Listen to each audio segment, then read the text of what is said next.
So our final speaker this evening is Professor Kevin Hart.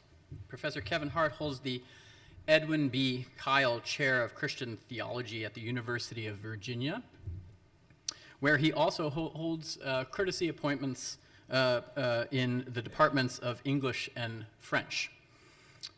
I was looking through the list of what he has published recently and what's in the hopper, what's about to be published, and it's quite impressive. There's quite a lot of material, and some of it I've seen and some of it I'm looking forward to seeing. So his recent scholarly works include L'image vulnérable sur l'image de Dieu chez Saint Augustin, the vulnerable image, the image of God in Saint Augustine, Presse Universitaire de France 2021. Which came from his Gilson lectures in 2020. Contemplation and Kingdom, St. Augustine's Press, 2020, which reproduces his Aquinas lecture for 2020. Poetry and Revelation from Bloomsbury, 2017. And forthcoming, his volumes include Lands of Likeness for a Poetics of Contemplation, University of Chicago Press, 2023. Which comes from the Gifford Lectures that he's recently written and delivered. Maurice Blanchot on Poetry and Narrative, Bloomsbury Press, 2023. And the edition, The Bible and Literature, Volume 5, also from Bloomsbury. As you all know, Professor Hart is also a very accomplished poet, and his recent collection of poetry, Wild Track, New and Selected Poems, was published by Notre Dame University Press in 2015, and another one entitled Barefoot, Notre Dame Press, 2018. In addition, he's currently writing a 5-volume systematic theology. So we're very much looking forward to that. We're very grateful that he's agreed to come here tonight. His paper is entitled Poetry chez Jean-Luc Marion. Please join me in welcoming Professor Hart.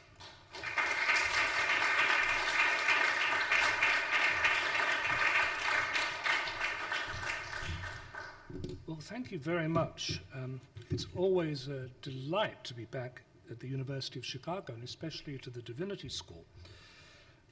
My thanks to Professors Otten and Coyne for inviting me to come today. When I received the invitation, I wasn't quite sure what I would write. I thought that I might take the opportunity to write on Jean-Luc Marion's Phenomenality of the reduction, his use of the phenomenological reduction. Every phenomenologist feels he or she has a perfect right to adapt the reduction, just like every literary critic feels he or she has got a right to interpret Hamlet differently. And I'm writing a book on this, and I thought this would be my opportunity to write the chapter on Jean-Luc. But I thought that would be too technical. And then I thought I would talk about Revelation, but I've already done that for him. So I thought rather I would today engage in an extended thought experiment, namely what would happen if literary critics read, understood, and agreed with Jean-Luc Marion. This is a tall order, to read, understand, and agree with Jean-Luc Marion. It's easy, as we all know, to become very enthusiastic about Jean-Luc's work, so what I've written is awfully long, and I'm not going to read it all. So there will be gaps in it that I'll try to signal. I'm not producing a postmodern discontinuous narrative, though. Rather, I'm going to cut out of an earnest desire not to delay the cocktail hour.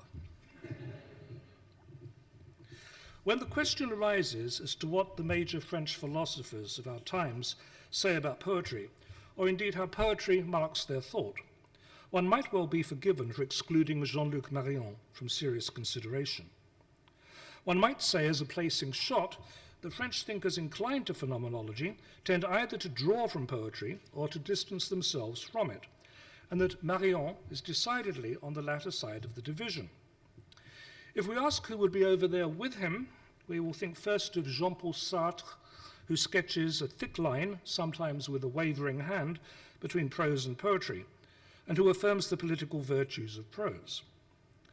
less given to intellectual or political reductionism than Sartre, at least on this topic, Maurice Merleau-Ponty clearly sees that literature in the 20th century reflects upon itself in a manner that resembles philosophical investigation.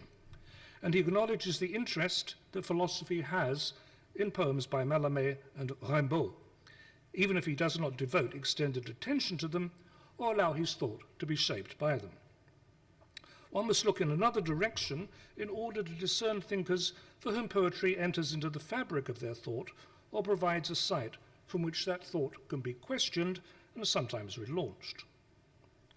Doubtless one of the first to be seen in this second group would be Maurice Blanchot, not a philosopher in the narrow sense, but a man of considerable philosophical culture nonetheless, for whom Heidegger's lectures on Hölderlin signal a decisive direction he was to take.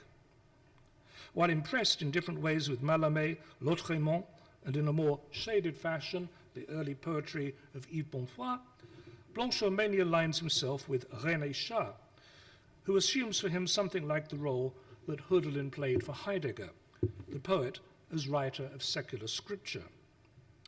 Blanchot's friend, Levinas, is more difficult to get into focus from this angle.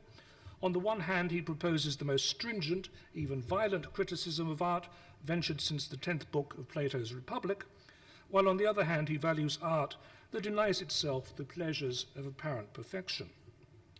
He reserves an admiration for the poet under the sign of Nabi, the Hebrew word for prophet. He thinks of the poet as someone in whom an inspired word bubbles up. And in this way, he speaks affirmatively of Shakespeare, Baudelaire, and Rimbaud. Thus we find the theme of poetry and the sacred, although it's proposed in a manner quite different than is the same theme we associate with Heidegger and is put to quite distinct ends. Nor are all these the figures that populate the second group. One could see Henri Modinet on André Dubuchet and Francis Ponge, and further away, people such as Georges Poulet and Gaston Bachelard. Inheriting from Heidegger, though mostly on his own terms, Derrida remains the single most significant modern French philosopher for whom poetry is salient, especially if one considers the care with which he reads Baudelaire, Celan, Mallarmé, and Ponge. His interest in literature is oriented by the bound ideality of the literary object, and immediately this sort of concern differentiates him from Heidegger. So when he writes about poetry, he tends to do so with concerns quite other than those of the German thinker: internal and external signatures, and the absolute singularity of the idiom. Like Merleau-Ponty, he figures modernist writing as involving, as he says, a critical experience of literature, one that inscribes questions of a philosophical sort in the works themselves. Ample time would be needed to assess what he bypasses in poetry and why he does so.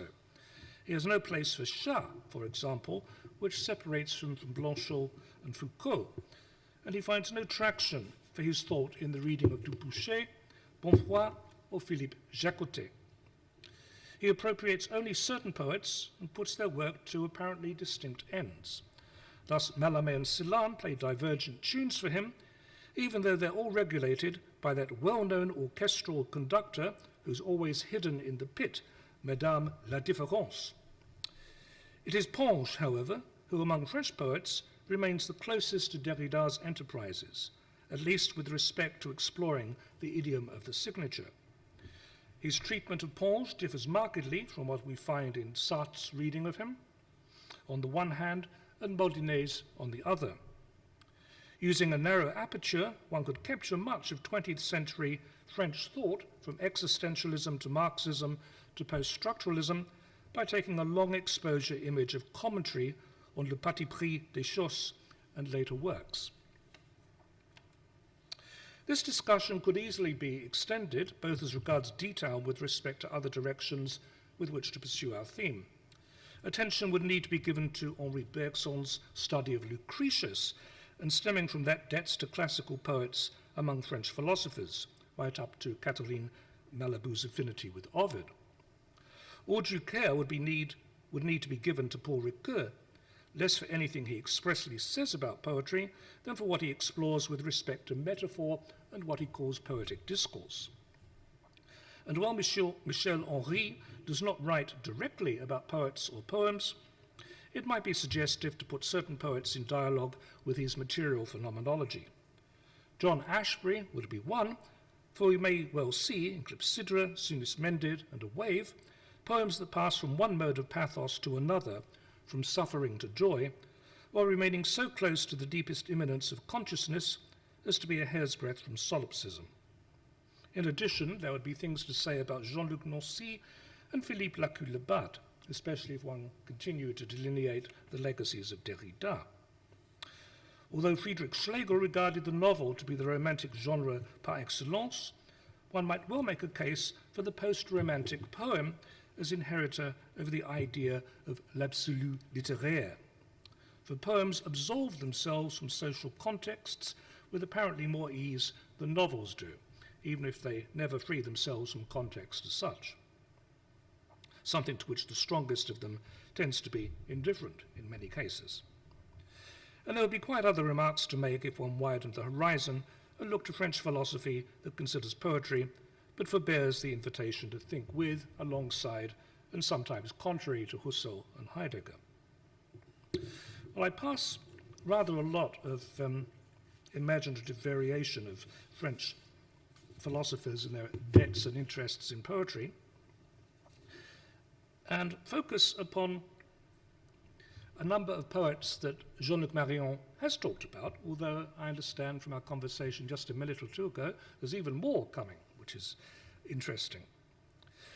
But whatever is going to come from our theme, there's more in play than a cultivated Frenchman's occasional allusions to poetry in 3 or 4 modern languages, and his drawings on poems for examples when making philosophical points. An examination of Marion's Hölderlin and Mallarmé in particular deserves patient study, not least of all to see if the way he reads these poems is consistent with what his leading ideas suggest. And as always, a philosopher's favoured metaphors often take us deeply into his or her own work, even if there's no overt mention of poetry there. Besides the entire structure of Marion's original thought, his contributions to the philosophy of disclosure is the uncovering of paradoxes. Such are, after all, the 4 modes of saturation, along with saturation to the 2nd degree, at the heart of philosophy as he conceives it. And in a sense, one might say that this work is never anything less than an incessant pointing to a structure of poetic speech in phenomenology, prized in America since the New Criticism, although intriguingly not prized in France by La Nouvelle Critique.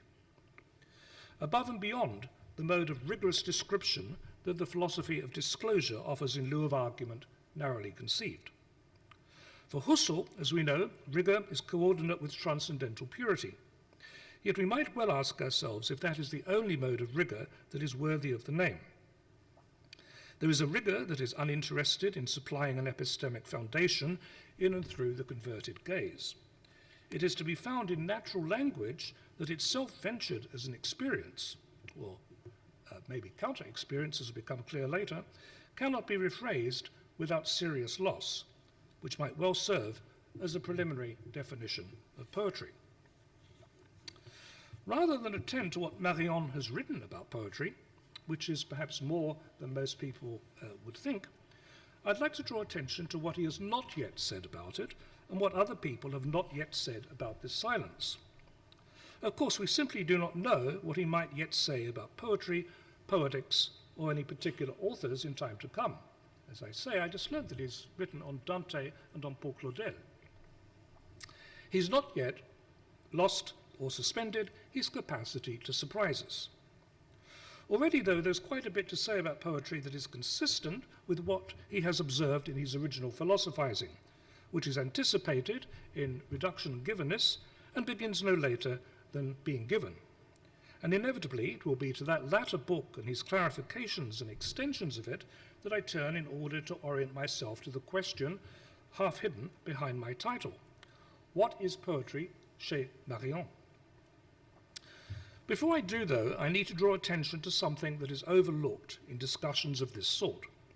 In modern French thought in particular, there is a willingness to see modern poetry, and indeed modern literature, as introducing philosophical questions or even attitudes into texts we call poetic or literary, and thereby giving specific content to the word modern, which thereby becomes an adjective of value and not merely of historical designation. We've seen this in exemplary fashion with Derrida and Merleau-Ponty. One tends not to find the same thing in English thought, whether in Britain or the United States, and I don't think this is simply because of the ways in which analytic philosophy differs in its procedures and attitudes from the heritages of Husserl and Heidegger. Philosophical reflection usually takes its object to be ascertaining the truth about a matter, and yet poems, including many we might be tempted to call philosophical, such as Stephen's Notes Toward a Supreme Fiction or Ammons's Sphere, do not seem at all interested in reaching conclusions, let alone determining the truth of a proposition. Resolution or insight might well occur at the level of theme, although often not in an obvious way, even before we shade our understanding of a given poem with a modern awareness of what ambiguity and irony might do to a resolution. We're tempted to use the adjective philosophical more because of a tone, a manner, or an attitude we discern in the poems than because we find there a taste for distinctions and arguments, examples and counterexamples. These things appear in their own ways in some poems, but usually obliquely and not directed to the same ends as in the genre of the philosophical paper. Poets seem rather to consider, meditate, or contemplate the propositions that are ventured in poems, and this removes them quite away from philosophy as such. It also distances them from theology, at least when the poet does not have convictions that we can readily call religious. My words consider, meditate, and contemplate look over their shoulders to consideratio, meditatio, and contemplatio, and in doing so, perhaps they bring some classical, patristic, and medieval concerns in their wake. But contemplation in particular has a life other than in religious practice. It is a mode of cognition other than those one finds in argument or more narrowly proof, which I take to be two main lodestones for modern philosophy, if not philosophy as such. It may be then we can avoid misleading parallels and illusory hopes by not speaking of philosophy in poetry, even if we deflate it somewhat, as T.S. Eliot does when he countenances a philosophy, in double quotation marks, that can express itself only in poetry, and I dare say he's thinking of four quartets, and instead begin to think of noetics. For poems think in different ways. They argue, they describe, they engage in dialectic or dialogue, they think abstractly or concretely or holistically, and they exemplify convergent, divergent, and lateral modes of thinking. Some poems, short lyrics and long works alike, contemplate objects and even themselves as they develop, without being drawn to definite conclusions, without even being oriented to the truth in any sense acceptable to most modern philosophers. This way of thinking about poetry, namely poetry as thinking, cuts across the distinction between reflective and intellectual poetry, as Eliot proposed it, and expands the study of poetry without thereby having to hold two disciplines in an uneasy unity. Poetry becomes a matter of noetics as well as poetics, of thinking as well as making, and not a matter of pleating philosophical questions into literary texts, and it helps to adjust any expectations we may have of hermeneutics. Let's be open to this conception of poetry as we read Marion. Two paths immediately open before us. The first one invites us to ponder what Marion's work might tell us about the writing of poetry, and here there's a great deal that could be said about his conception of the event and the possibility of the gift, which I'll pass over today. Also very important is that in Marion, if we apply his thought to poetry, the writer would remain open in principle to the unforeseeable and to counter-experience. Indeed, most modern reflection on poetry has been wedded, since Dilthey at least, to the idea of poetry relating to experience, either Erfahrung or Erlebnis. But with Marion, we would have another door opening, namely poetry as counter-experience. And to take this notion at full value, one would need to test all the assumptions that are ingredient in the notion of a poem as object in literary criticism, as relying on one or another sense of experience, or even, for some avant-garde writers, non-experience. That's to say, the intelligibility of a poem would need to be accounted for in quite other ways. And this, as I hope you're beginning to see, would be a massive challenge to literary criticism of about the last 100-odd years. Romantic and post-romantic literary criticism has told us, time and again, of a rift between hermeneutics and poetics. Yet Marion speaks of something that seems to be of far greater interest to poets, at least when they testify about their moments of composition, usually after a couple of drinks. And that is Gegebenheit. For when writing, a poet wants above all to receive phenomena, whatever they may be, to the limit that they will give themselves in his or her language and by means of that language. Of course, this has been said in quite another way in terms of inspiration and by the agency of the muses. Not that everyone has been content with this explanation, whether in its mythological or demythologized modes. One might say with reason that not everything that gives itself shows itself. And one might also say that some poets seek to deflect disclosures.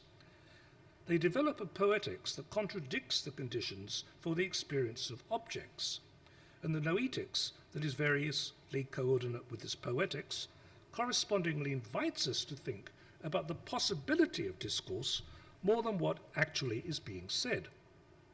Examples abound from Ted Berrigan to Charles Bernstein. Quite generally, one might entertain an equivalent to the principle of all principles in Ideas 1, paragraph 24. Each cognition, given in an originary way, is a legitimate source of poetry. Here, cognition need not exclude affect. Indeed, we should think of Henri's insistence that, although minimal, feeling is the original act of the res cogitans. All thought involves affect, or if you wish, affect shapes cognition. The salient word is source. For in order for the cognition to be vouchsafed, there must be a reduction of one kind or another, and I'll return to this thought a little later. The second fork opens onto the horizon of reading poetry, and it's the one I'll take here. Or rather, I will take only the path that leads to issues about reading poems on the page. Listening to poetry, as at a poetry reading, is an event of a different complexion of appearing than the event of reading a poem in a book. It may be that at a poetry reading, there is a more intense awareness of the unforeseeable, the first mode of saturation, than when reading a poem on a page, where one's eye apperceives as well as perceives. And it may well be that there is a charming or a confounding of the ears, a second mode of saturation, as when the voice, dialect, tone, or accent of a poet foregrounds the materiality of the spoken word. There are lovers of poetry for whom hearing Basil Bunting recite Brig Flats in a Northumbrian accent is an incomparable event. The lexical stresses, the peculiar tonalities, the emphases, the sheer earthiness of the language bind the recited poem to a lived body and a place. My concern is far narrower, whether an orientation to givenness could orient a literary critic. And I'll keep lyric poetry primarily in mind. That Marion's work on saturated phenomena can be used, in principle, to read narrative writing has been clear since In Place of the Self, although to be sure, no one invested in narratology has taken up the challenge thus far. Nonetheless, it's easy enough to imagine different modes of saturation in Wuthering Heights, Middlemarch, or The Wings of the Dove, but that would be quite another paper. The project commenced in 1992 in the saturated phenomenon and then rethought and greatly extended in Being Given cannot be understood properly if we do not situate it with respect to Husserl's observations in his Amsterdam lectures of 1928. Namely, it's there that we see the shift from the mark of the mental, being intentionality for Brentano, to phenomenality. Yet the ability of an appearing to appear, Husserl judges, is hybrid. He says it belongs to appearing and to the thing that appears. Without dilating on the ambiguities of phenomenality that animate and perplex so much of Husserl's thought, beginning with the logical investigations, before he actually names phenomenality, let us say that the distinction is between the transcendent res and one's experience of it, which needs to be purified by reduction. Following Heidegger, and perhaps going a step beyond him, Marion erases transcendental consciousness from the picture that Husserl offers, enabling him to insist that phenomenality belongs by right to what appears, where the latter are taken to be whatever offer themselves to intuition. La donnée receives but does not constitute. What appears gives itself fully, right down to Gegebenheit, only when the intentional horizon is suspended, overwhelmed, or breached. And this allows Marion to observe what he takes some earlier philosophers in the Husserlian tradition to have resisted, namely the thought that disclosures come forward only when encountered in a space of reduction. The higher the ability to disclose itself that a phenomenon has, the more surely it will exceed any concept by way of intuition. And this means that whatever discloses itself is unlikely to be received all at once, but will, as it were, keep coming toward one in wave after wave. There is reason to question Marion at just this point. We could do so first with respect to the importance of intentional acts in their social world and the resilience of the intentional horizon, which itself is conditioned in intricate ways by intersubjectivity. And second, we could do so with regard to the nature of reduction. In truth, both are questions requiring long and patient expositions, not only of Marion, but also of Husserl, especially the material in the Nachlass. Suffice it to say here that Marion's rethinking of phenomenology works by way of overflowing the Kantian schema of categories: quantity, quality, relation, modality. It's quite different from his older contemporaries Blanchot and Derrida, whose work proceeds not chiefly by way of Kant, but by way of Husserl, and before all else, but without remarking it, the doctrine of the regions of being. That's to say, how different phenomena give themselves in different ways. Of importance for my immediate concerns is these thinkers' claims that literary works give themselves in language as beings without being. In reading a poem, I'm given the being of what is evoked, but without any sensuous qualities associated with a distinct being. When I read René Chas's Congé au vent, I'm offered a scene of a field and a young girl, but not the raspberry smell of mimosa blooms, the warmth of the sun, or the slap of a girl's sandals as she walks by. We might call that scent, that warmth, that girl, the poetry of summer. Yet none of these things appears in the poem that is written, for there is a vagueness about the very scent, the warmth, and the girl, who at this linguistic level are mere types, and rather hazy ones at that. As Blanchot points out, the poem immediately compensates for this self-emptying with the sensuousness and particularity of figural language. We feel the finer edge of words, as Walter Pater says, and from there we touch what appears with our fingertips, as it were. Sometimes the ontic situation is effectively replaced by a disclosive one, thereby giving rise to the guilt that some readers experience when not raising their eyes from the page on a summer's day. Derrida does not disagree, but thinks otherwise. The being of any phenomenon, now figured as being present, can be granted only by way of something anterior to natural language, the play of la différence, which sequesters fulfillment of full presence to a time that will never quite come. Archi-écriture, or la différence, becomes thereby the master region not of being, but of what Eugen Fink calls Vorsein, and to which all regions of being are referred. It grants a hermeneutics that bursts the bounds of traditional theories of interpretation from Schleiermacher to Gadamer, but note, at the cost precisely of reducing the regions of being to Vorsein. While this means that voice must be relegated by virtue of its association with presence, it also means that an invitation is directly extended to idiom. The poems we value for Derrida are those marked by a singular idiom, whether Derrida has reason to assimilate this singularity to the avant-garde without thereby introducing a large cultural assumption about literary development or the role of the arts in society, is a question that would need careful consideration. For we can speak reasonably of Dryden's idiom, of Tennyson's idiom, and of Yeats's idiom, and so on. In a longer essay, this would be the moment to debate the relative priority of the Kantian categories and the Husserlian regions of being, or indeed that which precedes them along the lines of Finck's Vorsang. Can a phenomenologist committed to transcendental logic, as outlined by Husserl, properly endorse Kant's categories as primary? Transcendental logic is, after all, hardly the same thing as transcendental deduction. Such a debate would have to establish what an attitude of thought really is, and whether it can be found in Kant or Hegel, for that matter. It would also have to determine the precise nature of what it means to think, without presuppositions, and to acknowledge the poverty of both Kant and Husserl when it comes to an awareness, at least in their published works, of the role that natural language plays in understanding. Of course, if the debate centres on Marion, we will have to inquire whether or not he is committed to transcendental logic in Husserl's sense, or if his account of Gegebenheit reworks the very notion of thinking without presuppositions, so that such a transcendental architecture is not needed in the first place. To be without presuppositions is, in one definite sense, to have suspended the intentional horizon.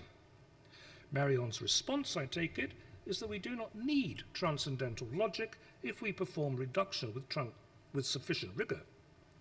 Yet that by no means settles the question of whether Marion's use of the Kantian categories is fully justified, a matter that calls for close discussion elsewhere. If Marion begins as a radical follower of Heidegger, an admirer who prompts his mentor to be more thoroughgoing than he is, he becomes increasingly drawn to Husserl over the years, except perhaps in one respect, namely language. He makes no investments in ideal language of the first of the logical investigations.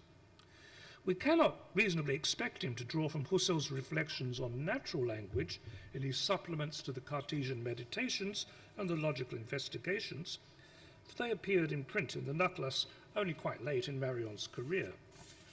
Even so, they surely orient the studies in Husserl's published works toward intersubjectivity. Perhaps Marion does not need to call on Husserl's revised estimate of a shared natural language, though, since he draws deeply from Heidegger in On the Way to Language. And I quote a very important passage from Heidegger. If our thinking does justice to the matter, then we may never say of the word that it is, but rather that it gives, not in the sense that words are given by an it, but that the word gives itself. The word itself is giver. Now, to be sure, Marion, like Derrida, will remain cautious with regard to the romantic roots of Heidegger's idea of poetry, including his fascination with Herder. Yet he subscribes to the principle that the word gives being. The Husserl who reflects on his own Paris lectures would go a little further, perhaps, and emphasize the importance of lexical stress, accent, tonality, idiom, and other qualities of natural speech, all of which one finds in poetry. These things cannot be separated from how a poem thinks. The poem is the cry of its occasion, Stevens insists, part of the res itself, and not about it. To which one might respond, prompted by Husserl, that the res is bracketed, not denied, in order to open up the phenomenological attitude in which the poem can begin, even if it shifts to the personalistic attitude so that the Lebenswelt of New Haven may be elaborated in the cantos of an ordinary evening in New Haven. Another point is that what the word gives is the manner in which something is, as anticipated, desired, remembered, as actual, necessary, possible, and so on. All these things, along with their interactions and the lustres of natural speech I've just mentioned, will assume great importance in poetry. It's inevitable that once in earnest, one would begin an inquiry into Marion and the reading of poetry by way of saturation of the category of quality. The idol, as it's called in Being Given, is a rehabilitation of the idol as designated in Dieu sans l'être. No longer entirely negative, as delineated in Judeo-Christian terms, the idol dazzles the one who gazes at it. As I've suggested, the same thing can happen with a voice, can happen with all the senses, especially when it's elevated to a bardic pitch. Think of listening to Yeats or Pound or Dylan Thomas, for example. Of prime importance for Marion is the visible that overflows any concept or group of concepts, requiring the viewer to return to the artwork. And two things need to be asterisked here. First, we should not forget the initial negative estimate of the idol, if only because we need to remember the long-standing tensions between philosophy and art, as well as theology and art, that have never been satisfactorily overcome, perhaps to the benefit of everyone concerned. And second, we must consider whether poetry, as distinct from the visual arts, is centered on the saturation of quality. With the rise to prominence of the image over a century ago, at least in English literature, a high premium has been placed on the visual in poetry. Pound, Eliot, and Williams all stand as prime exhibits. No doubt there are poems that dazzle us by their sheer enjoyment of sensuality. Think of Keats's To Autumn, or Eliot's Marina, or Kenneth Slessor's Five Bells. Yet poetry is not restricted to the visual or indeed the oral. At its best, it is also cognitive, ethical, spiritual, and sometimes it has what I call an iconic moment, when a reader is caught in the gaze or glance of someone or something in or behind the poem itself. This iconic moment must be distinguished from what I've called, with respect to Blanchot, the dark gaze. That gaze forms when consciousness, embodied in a text, is separated from the ego from which it originates. It has a consciousness hived from the living author with no capacity to know, but which captures author and reader alike in its blank stare. This is a special attitude in which an idol affects us, fascination. This attitude can be prompted in quite different ways, although for Blanchot it's the state of paralysis that comes over one when what passes beneath phenomena, or prior to them, in the space that Jean Val calls transdescendance, stops one in one's tracks and demands a tribute of time. Quite different from that disquieting experience is the situation, exemplary in contemplation, when the gaze settles freely on that which it admires, loves, reveres, or worships, and responds to ever new horizons that open up by dint of the relationship. Here one is seen by a figure in an icon, or indeed sculpted in stone, such as at the end of Rilke's archaic statue of Apollo. When we're commanded to change how we are living, regardless of how we've been living up to that point. Art, for Rilke, indicates ever higher moral and spiritual levels. The same thing occurs, though, in another way at the end of George Herbert's The Collar, where after hearing the speaker grow wild with complaints about his sorry lot in life, Christ finally speaks and in a single word silences, chastises, and consoles him, and the reader who's most likely sympathizing with Herbert's staged tantrum. The I is dethroned. Another example, at the end of Eugenio Montale's L'Anguilla, we no longer see the eel as a ray-finned fish, but rather the eel looks at the reader as his or her sibling. We too can be a freccia d'amore in terra. When reflecting on the sort of excess that Marion invites us to acknowledge in our encounters with what appears, even when they seem quite banal, we may well think of Hopkins. Some of his remarks belong equally to noetics and poetics. For example, what you look hard at seems to look hard at you. We're invited to think by way of a crossing of two gazes, which for Marion is a characteristic of love. And if we add to this thought the language of inscape and instress, we're drawn into a world of saturation, not one that overwhelms us in a stupor, but one that draws us to think more and perhaps differently than we're used to doing. In the Windhover, for instance, we find the speaker surprised by a bird coming out of the blue. He engages in a doubled intentional rapport with a falcon who is also a blessed spirit, perhaps an Ignatian saint who points the speaker to Christ our Lord, and the freedom inherent in affirming that relationship. And we see this doubled intentional object responding to the glance that catches it. It has its eye on Hopkins' soul, promising him, in his anxiety about the permanent vows he is soon to take, that obedience to the society of Jesus is his way to the ecstatic freedom of heaven embodied in the falcon, and that even when there is no spiritual ecstasy to be had, there will be spiritual refreshment in everyday experiences. Ploughing a field and watching a roaring fire going out equally offer images of diminished revival and consolation in what is bound to be a hard life in serving Christ. Throughout the phenomenality in question, the very ability of the saint to manifest himself as a bird passes beyond the speaker's intentionality.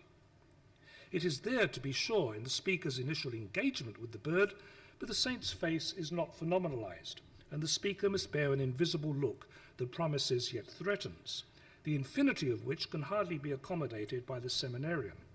His heart is in hiding.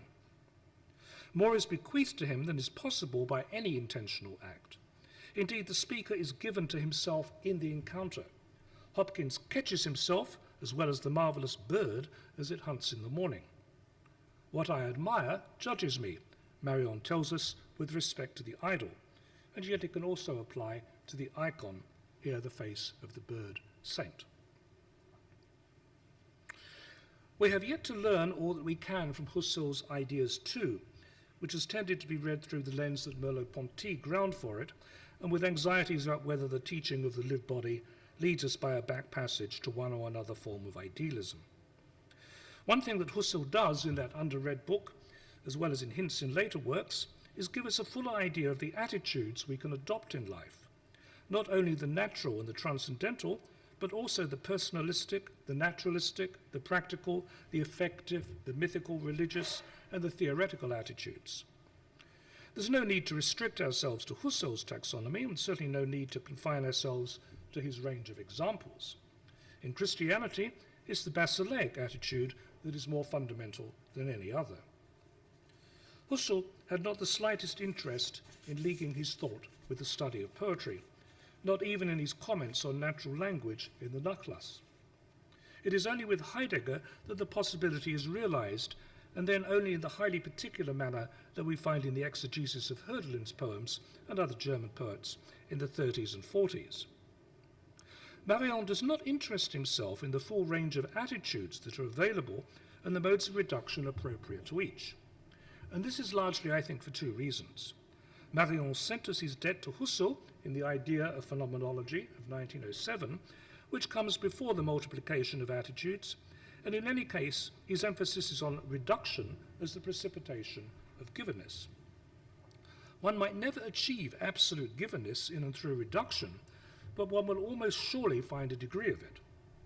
Marion's focus is elsewhere, initially centered on the distinction between idol and icon, and later expanded to include the event and the flesh.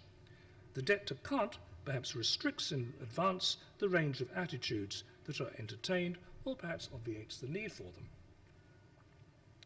The phenomenological reduction that Husserl commends takes place in nature, as Marion maintains, and is therefore limited to natural objects and their constitution. Yet if one clings to the early Husserl, the author of the idea of phenomenology, one can preserve a link between reduction and givenness. In doing so, Marion sees reduction occurring in an exemplary fashion in a painting. What appears is brought to a canvas where it becomes the pure scene. Something similar can happen in a poem, though in a richer and more elusive way. The poet leads whatever is to disclose itself back to the page, where it arrives as something that cannot be fully intended, as something that dazzles us, something even gives us our flesh, as Emily Dickinson, Haussmann, and David Campbell all testify, the shiver that one has when reading certain poems, and even requires us momentarily to submit to its gaze. No poem can be written without performing reduction to some extent. We must pass from the natural attitude, in which Hopkins' poem, The Windhover, would be, I saw a bird this morning, to another attitude, the mythical, religious, or even in some experimental writing, the theoretical attitude. A common one is the phenomenological attitude in which catching sight of the bird becomes precisely the poem called The Windhover in all its luminous concretion. We find in the poem what Rousseau in the Nachlass calls vividly imagined intuition. And the word imagined reminds us that Rousseau was never one to disparage the imagination, especially in its visual dimension. None of this is to foreclose the possibility that once commenced, a poem goes further in the cause of reduction than any subject could conceive. Poets tend to be surprised by what they write, and the surprise for Marion would be a degree or more of Gegebenheit. Perhaps this is what Lascelles Abercrombie had in mind when he remarked to Isaac Rosenberg that when reading some poems, the concealed poetic power in words comes flashing out. That power is not released all at once. It comes in its own time and cannot be regulated by a method. Derrida observed that there is no method in reading, that the laws of reading are determined by the particular text that's being read, a judgment that resonates with Friedrich Schlegel's sense of reading. And we should also keep in play Marion's claim that his procedure is a counter-method. The task for the critic would be not to motivate a method to find a single truth, but instead to see what the poem is given to think and how it does so. That will occur in the space of a reduction that manifests the intelligible features of the poem. One might go so far as to call a poem strong, not because of its force to wrestle creative space from earlier poems, as Harold Bloom would have it, but because its reduction has brought givenness to a page. Husserl's own expressions are pertinent here. Vividly imaginable intuition, vividly imaginable apperception. And as good an example I can find of such vivid imaginative intuition coming from a range of different regions of being is the very poem I've discussed by Hopkins. Before thinking, in conclusion, of what sort of literary criticism, if any, would follow from Marion's revision of the philosophy of disclosure, it would be prudent to consider a counterexample to it, offered at the same level of philosophical engagement. To be sure, it is one that Marion could himself venture, since he is concerned partly with fulfillment and partly with lack of fulfillment in intentional acts. In the interests of economy, though, I look to one side, specifically to Jean-Yves Lacoste's remarkable study of Heidegger, Être en danger, of 2011, from which I shall extrapolate quite freely. Poetry is always in danger, as apologists for it from Sydney to Shelley and beyond have made plain. Yet they've not always specified the various directions from which danger comes. The lyric in particular is constantly in danger of being ignored, overlooked, treated shabbily, read too quickly, constrained to fit the ends of examinations or assessments, or assimilated to a prose paraphrase that scarcely does judgment to it. Even when these things are held at arm's length, a problem remains. It's not so much that phenomenality is borrowed from intentionality, as that the poem can be swallowed whole by an intentional act, one that is regarded as not only subjective but also individual. Yet the language of a lyric poem, even a haiku, comes bearing into subjectivity, as Husserl acknowledges. Indeed, it comes bearing traditions by way of sediments, Japanese, French, and American, to name just three. One is always in danger of not seeing that even a very short lyric, such as Williams's The Red Wheelbarrow, performs an eidetic reduction and thereby offers itself for anyone to contemplate the so much that turns on the wheelbarrow and the chickens in the yard. Some poetry, perhaps especially lyric poetry, keeps certain phenomena before us, safe in the time of reading and for a while thereafter, namely, as it were, caresses its lack of phenomenality, and perhaps also points us to their ontic source. Do we ever read Hopkins' Binsley Poplars without sparing a thought for the environment? Even in a short poem, such as the one by Williams, though, there is an excess of intuition with respect to concept. After all, what is the so much that is at stake? There is no way in which we can satisfactorily specify it or even limit it. The example might well prompt us to return to Marion's revision of Husserl and Heidegger and ask ourselves how it might change our practices of reading. I've suggested that we replace the familiar philosophical gesture, well established in modern French philosophy, of seeing philosophical questions or problems, or even sequences of motifs, as folded into poems with an openness to noetics, that is, an attunement to the different ways in how poems think. For poems think even without approaching or acknowledging philosophy in any recognizable sense of the word. For Marion, with a poem of sufficient strength, there will always be an excess of some sort that occurs at the level of intuition, not concept. No wonder poets sometimes say they don't understand their own poems. More, the very idea of an excess of intuition, however lively in its registration over concepts, cautions any reader that a poem offers a resistance to thought. A poem must resist the intelligence almost successfully, as Stevens says. Or perhaps I should say, a poem ultimately resists finite thought. Even better, a poem resists thought that is narrowed to argument or proof, modes of thought associated primarily with philosophy, but adapted in a way to the hermeneutics of suspicion, itself proposed by a philosopher, Paul Ricoeur. There a deep meaning, usually social or political, lurks beneath the surface of the text, ready to jump out and scare the unwary reader, who has, in the United States at least, most likely been taught to be a connoisseur of his or her own indignation about a range of issues. The right to express such indignation, or far more, is not contested. We live in a world bursting with sin and sorrow. Suspicion may well alert one to one or more ways in which social injustice is perpetrated, even in unexpected texts, and awareness of this is certainly of value. But suspicion is a long way from enjoying a singular privilege in this regard. Language has an intersubjective dimension and quietly introduces political and social concerns apparently of its own accord whenever it's used. Besides, attention to a text can make it pivot around earlier and partial understandings. Think of Rancière's Mallarmé, for example, and part of one's reflection on it will be to see that his Mallarmé is itself partial, not least of all because of the truncated sense of religion he wishes to promote. One must learn to read well in order to live well, no matter if living is oriented to politics, religion, or something else. One might not think that reading Marion will amplify this aspect of criticism, however, in part because his account of intersubjectivity constellates around the erotic reduction, and in part because he's not interested himself thus far in political philosophy. Indeed, the political is swallowed whole by the erotic, and it's an eschatological vision of things. That said, his dictum that what gives itself does not always show itself should be kept in mind. For hermeneutics is needed precisely to show what has been given, whether or not we like what comes up on our hook.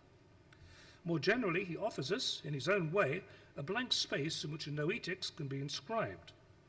For as he urges, any appearing, brought to a canvas or a page, can be pondered endlessly, if only because intuition will always exceed concept in an artwork of any strength.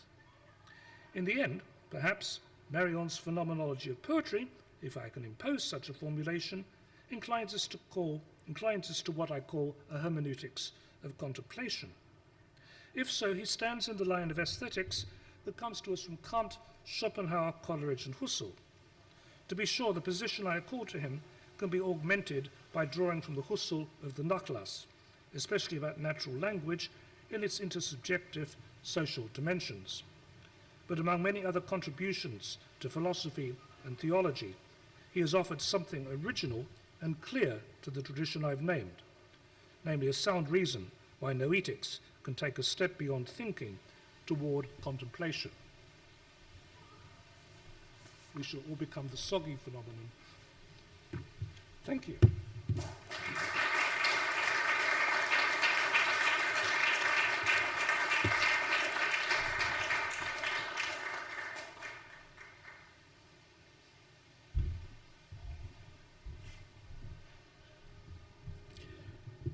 It is difficult to comment on the question of poetry in my own work, all the more than when this question was faced by someone who is a philosopher and a poet. So I shall only make some very short remarks. The question of poetry is not marginal for me, and am very pleased that Kevin, with his own authority, could have pointed out this remark. Why? I would say for an obvious reason. What is a poem? A poem is something which cannot be reduced to the sum or the set of all the significations expressed by the words. It cannot be translated into its own significations. Would it be? It would not be a poem. It would be prose in verse, perhaps, but not a poem. And it's why you can have poem in prose.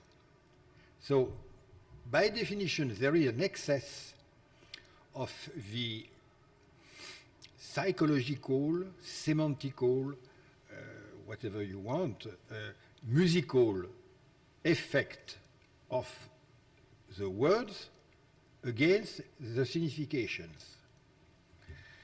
And it's why, and I agree with Kevin, a poem has something frightening because you know that you will not understand it, that is, reduce it to a set of significations, univocal. So it is frightening for a philosopher, mainly, mostly.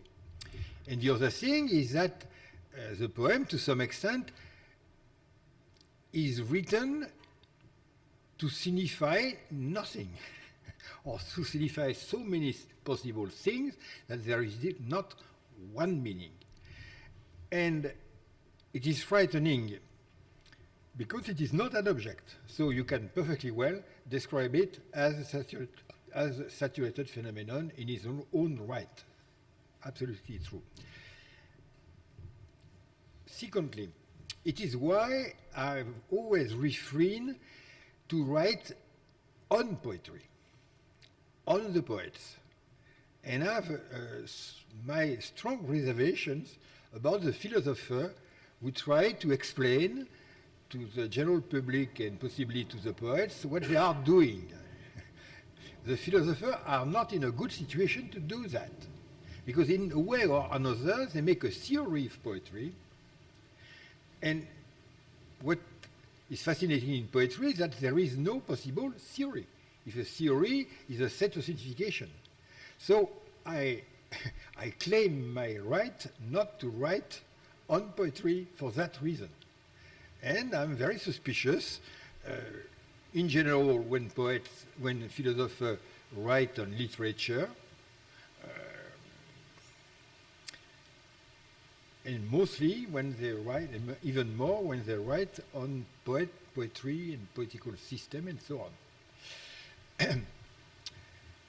This is the first remark. Second remark, why am I relying on poems and poets, nevertheless?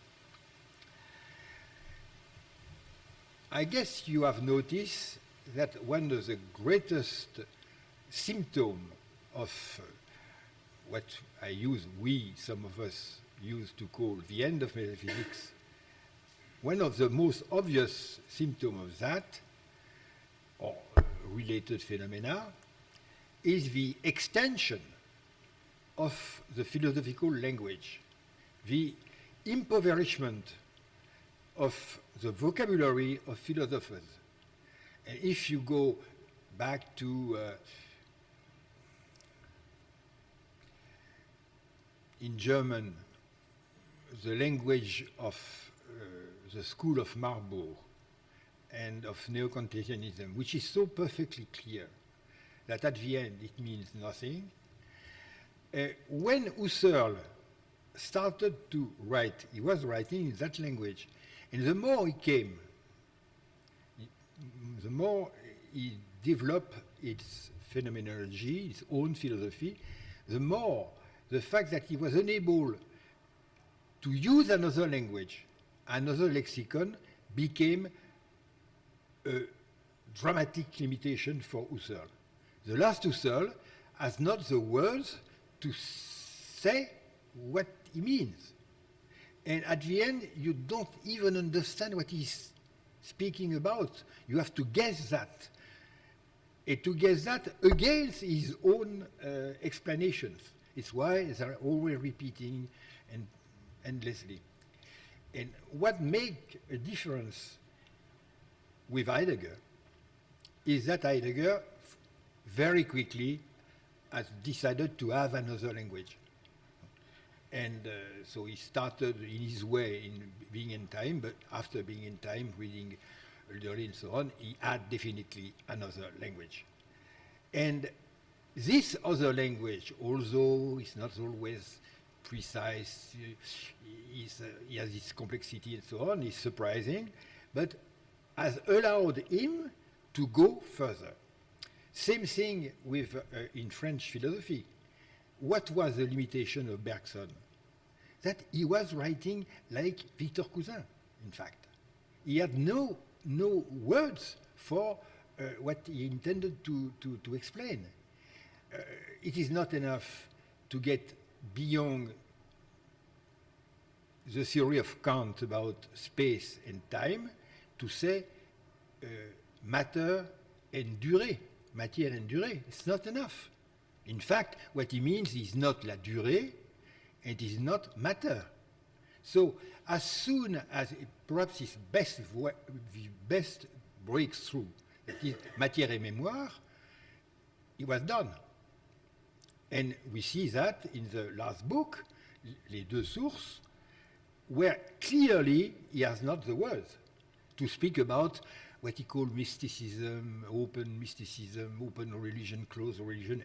It's completely inadequate to his and even Gilson has said that they were all so disappointed.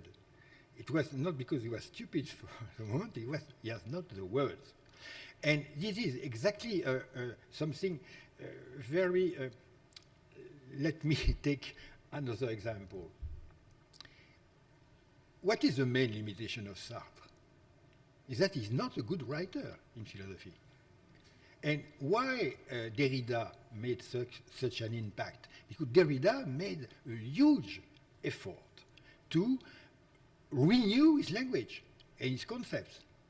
And it's why there is a legacy of Derrida, which may be more in the style, philosophical style, than in the actual sentences, proposition, and so on, but which will last.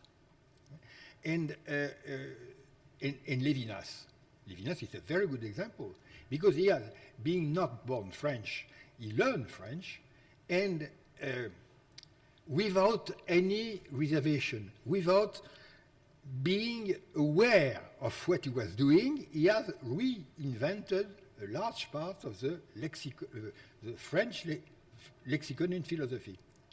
And so it is the exact reverse of Bergson. He has renewed the lexicon of the French language in philosophy. It's like you cannot write your novel anymore the same way after Proust and Céline. It's impossible. In philosophy, it's the same thing. But in philosophy, it is in charge of the end of metaphysics and the enduring continuation of philosophy. So from the beginning, my concern was always not to write like the end of metaphysical period, not to do that. And in the university, in the official university, most of the people, when I was students, were writing the old way, the old-fashioned way, and they were blocked to say what they had to say. So from the beginning, I had to find out a more reliable vocabulary, so to speak. And here poetry was key. Because if you read the poets, they have another language.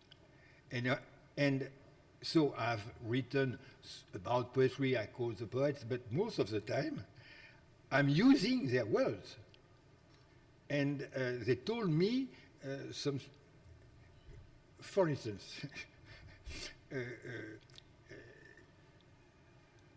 to take seriously Gegebenheit in Husserl, and to say this is givenness and it is a serious concept.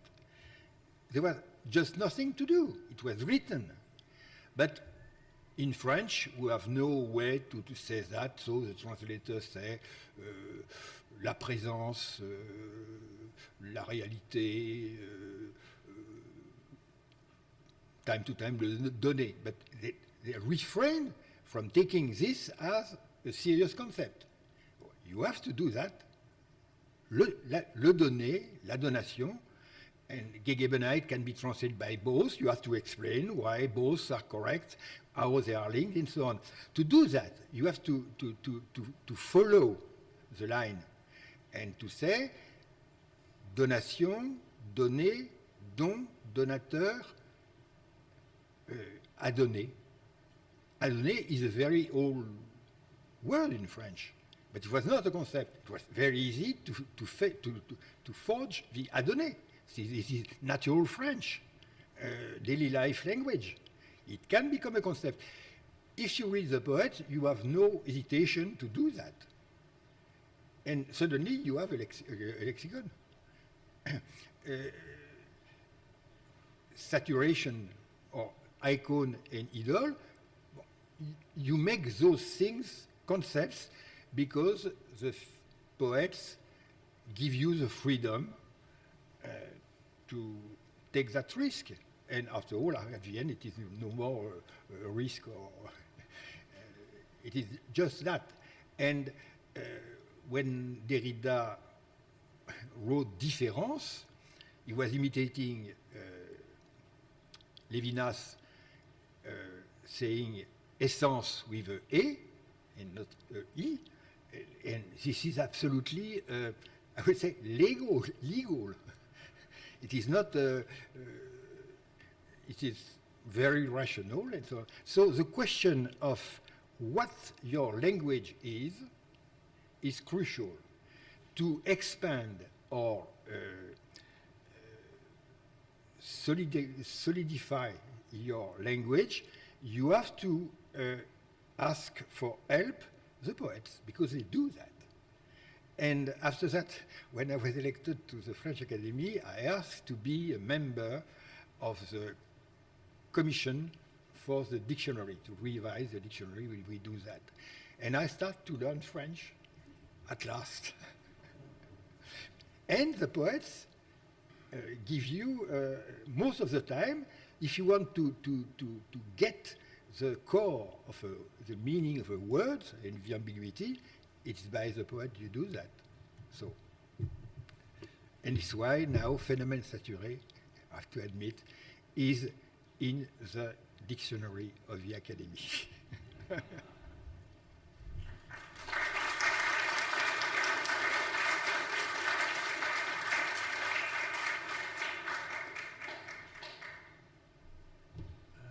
Thank you, Jean-Luc. I agree with everything, of course, you say. I'm reminded that when Derrida was coming up with his first texts, the crucial word for him was desedimentization, because he was reading Husserl's genetic phenomenology concerned with passive constitution, where Husserl talks rather a lot about the sediments and how they associate. But then he remembered Heidegger's word Abau, and he thought maybe he could come up with an appropriate French word. And he hit one day, in one of those flashes of insight, onto the word deconstruction. And what did he do? What was his first impulse, being French? He looked up litre to see if it was in the dictionary. And it was.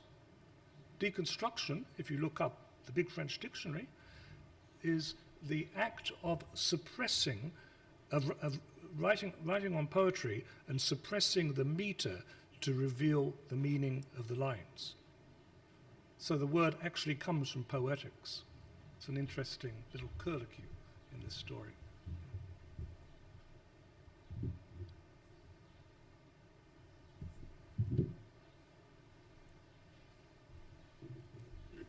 Wonderful discussion. We're at time, but I'm wondering if there is a brief question, perhaps we could take one. Please, Professor. Thank you. I thought it was a wonderful lecture. What I was so surprised by and liked is your distinction between poetics and noetics.